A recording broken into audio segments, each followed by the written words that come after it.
Hi friends, welcome to யாம்னிஸ் kitchen. இன்னைக்கு நம்ம செய்ய போகிற ரெசிபி வந்து ஈவினிங் ஸ்நாக்ஸ் வெஜ் பாப்ஸ் வந்து அவனில் எப்படி செய்ய போகிறோம்னு பார்க்க போகிறோம். உங்களுக்கு கேஸ் ஸ்டவ்வில் வைக்கணும்னா நீங்கள் வந்து ஆல்ரெடி நான் எக் பாப்ஸ் போட்டிருக்கேன். அதோட வீடியோஸ் லிங்கை வந்து உங்களுக்கு கீழே டிஸ்கிரிப்ஷனில் ஷேர் பண்ணுறேன், அதை பாருங்கள். இப்போ வாங்க எப்படி செய்யறது பார்க்கலாம். வெஜ் பாப்ஸ்க்கு தேவையான பொருட்கள் என்னென்னு பார்ப்போம். அப்போ தான் நீங்கள் வந்து இதை முன்னாடியே ரெடி பண்ண முடியும். வெங்காயம், கருவேப்பிலை, கேரட் பொடி பொடியாக நறுக்கியிருக்கேன், கொத்தமல்லி, பெருங்காயத்தூள், பச்சை பட்டாணி, எண்ணெய், மஞ்சத்தூள், ஜீரகத்தூள், கரம் மசாலா, மிளகாத்தூள், இஞ்சி பூண்டு விழுது, உப்பு, சால்ட்டு, உருளைக்கிழங்கு, வேக வச்ச உருளைக்கிழங்கு. உங்களுக்கு எவ்வளோ மெஷர்மெண்ட்டுன்றது நான் போடும்போது தாளிக்கும் போது உங்களுக்கு டிஸ்பிளே ஆகும், பார்த்துக்கோங்க. இப்போது நம்ம எப்படி செய்கிறது பார்க்கலாம். கேஸ் ஸ்டவ்வில் பேன் போட்டுங்க. பேன் போட்டுட்டு ஸ்டவ் ஆன் பண்ணிக்கோங்க. ஆன் பண்ணிவிட்டு எண்ணெய் விட்டுக்குங்க. எண்ணெய் சூடு ஏறட்டும். எண்ணெய் சூடு ஏறிடுச்சு. இப்போ வந்து ஜீரகம் லைட்டாக பொரியட்டும். ஜீரகம் பொரிய ஆரம்பிச்சிச்சு. இப்போ வந்து நம்ம வெங்காயம் போட்டுப்போம்.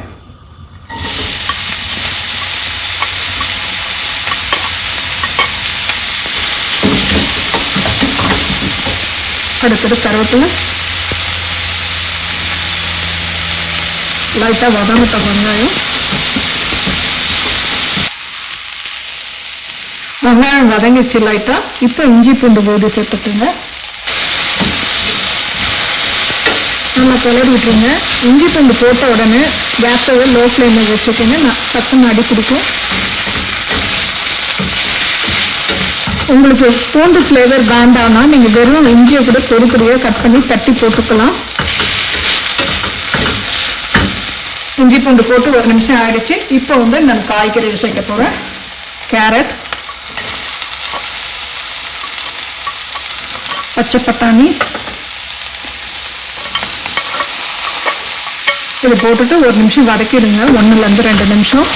ஏன்னா கேரட் வந்து நல்லா வேகணும்.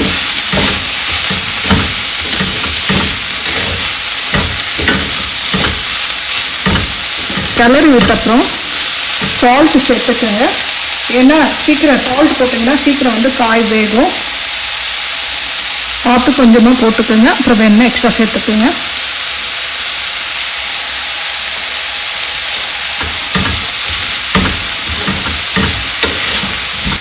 காய் போடும்போது நம்ம உருளைக்கிழங்கு ஏன் போடலன்னு நினைக்கிறீங்களா? உருளைக்கிழங்கு வந்து நம்ம ஆல்ரெடி வந்து வேக வச்சு எடுத்து வச்சுட்டோம். அதனால உருளைக்கிழங்கு வேகணும் வதங்கணும்னு அவசியம் இல்லை.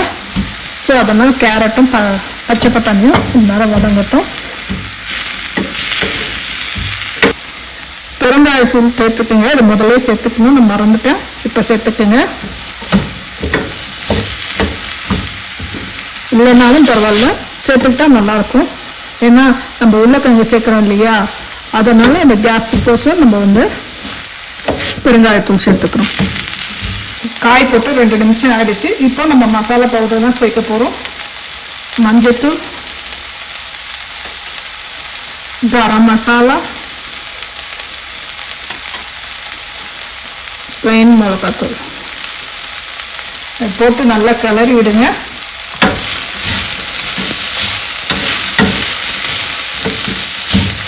கேஸ் ஸ்டவ் வந்து லோ ஃப்ளேமில் வச்சுக்கோங்க. ஏன்னா அது ட்ரையாக இருக்கிறதுனால வந்து அடி பிடிக்கும். இப்போ வந்து நம்ம உருளைக்கிழங்கு சேர்த்துப்போம்.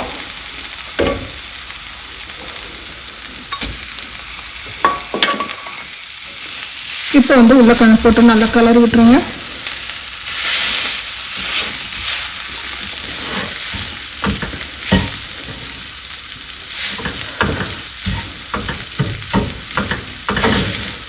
உருளைக்கிழங்கு போட்டு கலரி விட்ட அப்புறம் தண்ணி கொஞ்சமாக விட்டுக்கங்க.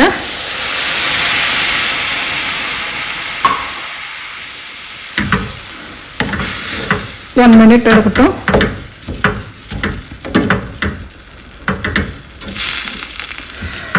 தண்ணி விட்டுட்டு 1-2 மினிட்ஸ் வைங்க. எப்போ தண்ணி ட்ரை ஆகுதோ அப்போ வந்து ஆஃப் பண்ணிடலாம். மீடியம் ஃப்ளேமில் வச்சுங்க கேஸ் ஸ்டவ். பக்கத்தில் இருந்து கிளறி விடுங்க. தண்ணி பாருங்கள் நல்லா ட்ரை ஆகிடுச்சு. ஸோ இந்த ஸ்டேஜில் வந்து கேஸ் ஸ்டவ் ஆஃப் பண்ணிவிட்டு நீங்கள் கொத்தமல்லி மேலே தூவி கலரி விட்டுருங்க.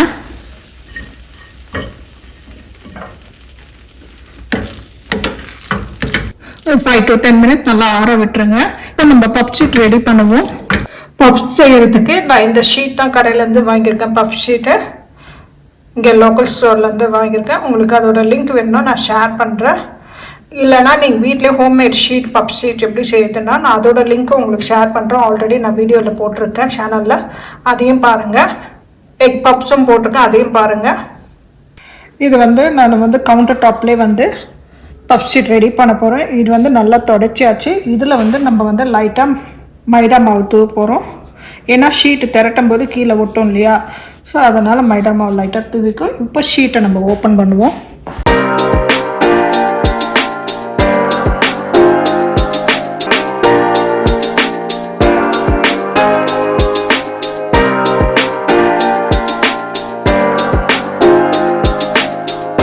இதில் வந்து அவங்க நடுவில் சுற்றும் போது பேப்பர் வச்சு சுற்றிருக்காங்க. இப்போ நம்ம மெதுவாக ஓப்பன் பண்ணுவோம்.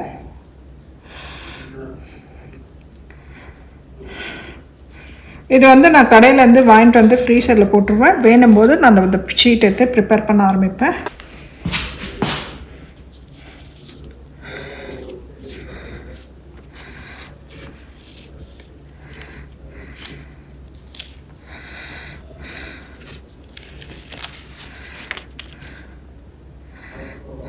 அதே மாதிரி இதுக்குள்ளே ஒரு ஷீட் இருக்குது, இதே எடுத்துருவோம். இதில் வந்து 2 செட்டு ஷீட் இருக்குது. நம்ம வந்து ஃபஸ்ட்டு ஷீட்டை வந்து நான் உங்களுக்கு எப்படி பண்ணுறதுன்னு காட்டுறேன். இதில் கொஞ்சம் மாவு லைட்டாக தூவிக்குங்க.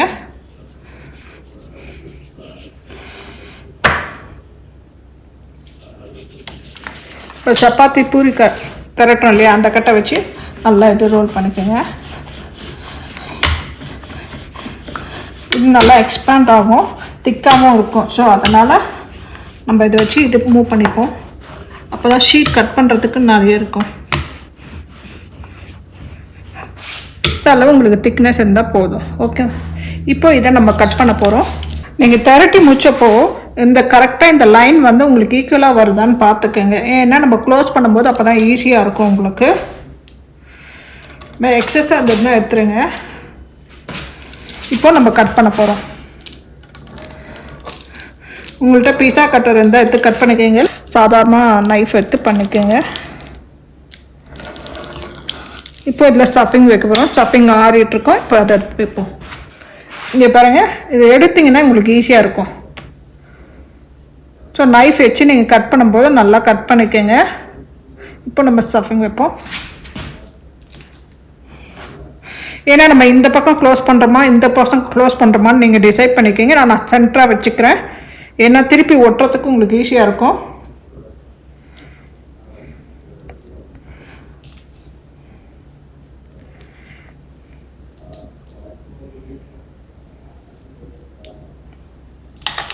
ரொம்பவும் நிறைய வைக்காதீங்க, அப்புறம் மூடுறதுக்கு கஷ்டமாக இருக்கும்.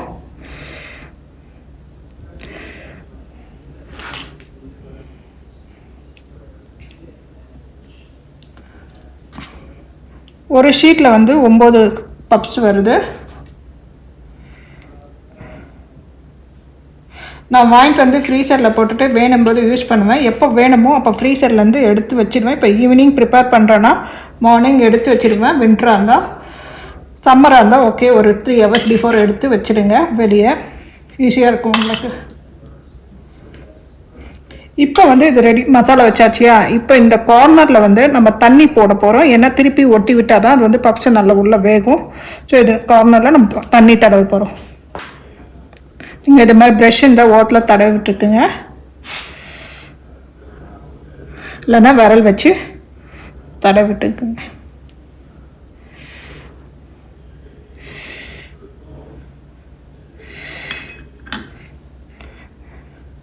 இப்போ இதை மூடி காமிக்கிறேன்.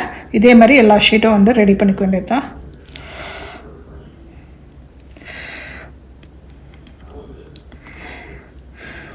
உங்களுக்கு கஷ்டமாக இருந்ததுன்னா ஒரு ஷீட் செப்பரேட்டாக எடுத்து நீங்கள் பண்ணிக்கோங்க. நீங்கள் பஃப் ஷீட்டு தண்ணி தடும்போது லைட்டாக தடவுங்க, ரொம்ப தடவிட்டிங்கன்னா அப்புறம் மாவு வந்து ரொம்ப இதுவாகிடும், லூஸ் ஆகிடும். அதே மாதிரி உங்களுக்கு எந்த ஷேப்பில் வேணுனாலும் நீங்கள் பப்ஸை ரெடி பண்ணிக்கலாம். நான் வந்து இப்போ ஒரு சைடு ஃபோல்ட் பண்ண இல்லையா, அதே மாதிரி நீங்கள் க்ராஸில் கூட இது மாதிரி செட் பண்ணிக்கலாம்.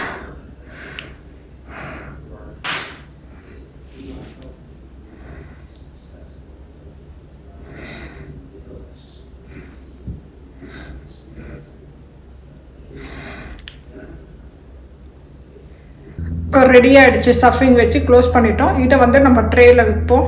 அவனில் வைக்கிற ட்ரே வச்சுருக்கேன். இதில் வந்து நீங்கள் டேரெக்டாக கூட ப்ளேஸ் பண்ணலாம், இல்லைன்னா இது மாதிரி ஃபாயில் போட்டுக்கலாம். சப்போஸ் உள்ளே இருக்க ஸ்டஃபிங் வந்து கீழே கொட்டிக்கிச்சுன்னா அந்த இடம் வந்து கருகி போயிடும். ஸோ அதனால் நான் ஃபாயில் போட்டு வைக்கிறேன். கொஞ்சம் கேப் விட்டு விட்டு வச்சுடுங்க, ஏன்னா அது வந்து வேகும்போது வந்து உங்களுக்கு வந்து பெருசாகும் சைஸை. இப்போ இது மேலே வந்து நம்ம வந்து பால் தடவணும். அப்போதான் அந்த ப்ரௌன் கலர் நமக்கு நல்லா கொடுக்கும், இல்லைன்னா வந்து ட்ரை ஆகிடும். பால் கொஞ்சமாக எடுத்துருக்கு, கொஞ்சமாக எடுத்துக்கோங்க பாலை, ஏன்னா அப்புறம் வேஸ்ட்டாக போயிடும். ரெஸ்ட்டில் எடுத்துட்டு நல்லா உதறிட்டு அப்புறம் தடவுங்க.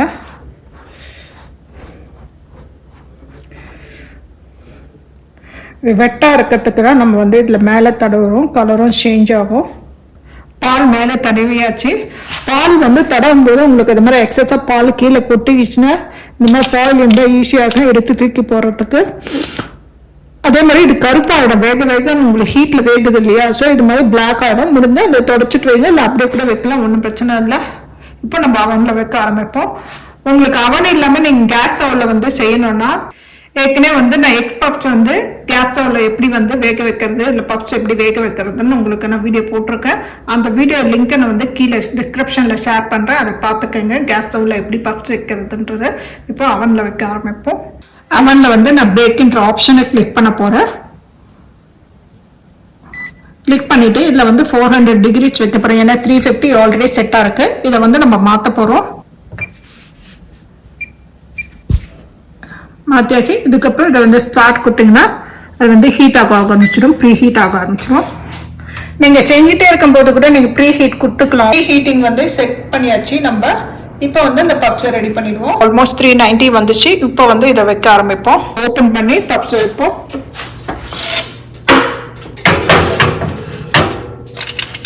பால் வந்து ரொம்ப கம்மியாக லைட்டாக தடவுங்க, இல்லைன்னா டக்குன்னு கருகிற மேலே இருக்கிறது. பப் பாருங்க உள்ள நல்லா வேகுது. அதை வேகும் போது மேலே வந்து இந்த பப் ஷீட் வந்து பெருசாக ஆகுது பாருங்க. பப்ஸ் ரெடி ஆகிடுச்சு. இப்போ இதோட நம்ம எடுத்துருவோம். லைட்டாக வந்து நீங்கள் வந்து கீழே பக்கத்துலேயும் பார்த்துருங்க, நல்லா வெந்திருக்கா கலர் சேஞ்ச் இருக்கான்னு பார்த்துட்டு அதோட நீங்கள் டைமர் ஆஃப் பண்ணிவிட்டு வெளியே எடுத்துருங்க. அவன் வந்து ட்ரே எடுத்துட்டு நீங்கள் வந்து டேரெக்டாக கவுண்டரில் வைக்காதீங்க, இதோட ஷைனிங் வந்து அப்புறம் போயிடும். ஸோ இது மாதிரி ஸ்டாண்டு வச்சுட்டு நீங்கள் அது மேலே ட்ரே வச்சுக்கோங்க. இப்போ திருப்பி பார்ப்போம்.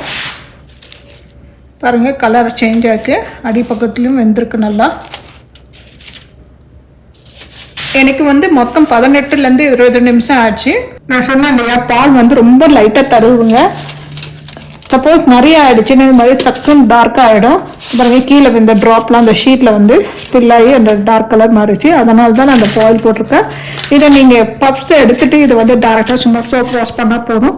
இல்லை ட்ரேயில் இது மாதிரி ஆகிடுச்சுன்னா தேய்க்கணும், அப்புறம் அது கிராச் விழும். அதனால அவாய்ட் பண்ணுறதுக்கு இந்த மாதிரி ஷீட் போட்டிருக்கேன். உங்கள்கிட்ட இல்லைன்னா நீங்கள் பட்டர் ஷீட் கூட போட்டுக்கலாம், பாயில் இல்லைன்னா. இப்போ ஆறிடுச்சு. இதை சர்வ் பண்ண ஆரம்பிப்போம். Tomato ketchup. சூப்பரான evening snack veg puffs ready ஆகிடுச்சு. நம்ம வந்து ஒரு செட்டு ஷீட் தான் எடுத்து பண்ணோம், அதில் வந்து 9 பப்ஸ் ரெடி ஆகிடுச்சு. வீட்டில் ட்ரை பண்ணி பாருங்கள், குழந்தைங்களுக்கு ரொம்ப பிடிக்கும். ஈவினிங் ஸ்நாக்ஸு வீட்லேயே நம்ம செஞ்சு சாப்பிட்லாம். ட்ரை பண்ணி பாருங்கள், எப்படி வந்து சொல்லுங்கள். லைக் பண்ணுங்கள், ஷேர் பண்ணுங்கள், கமெண்ட் பண்ணுங்கள், மறக்காமல் சப்ஸ்கிரைப் பண்ணுங்கள்.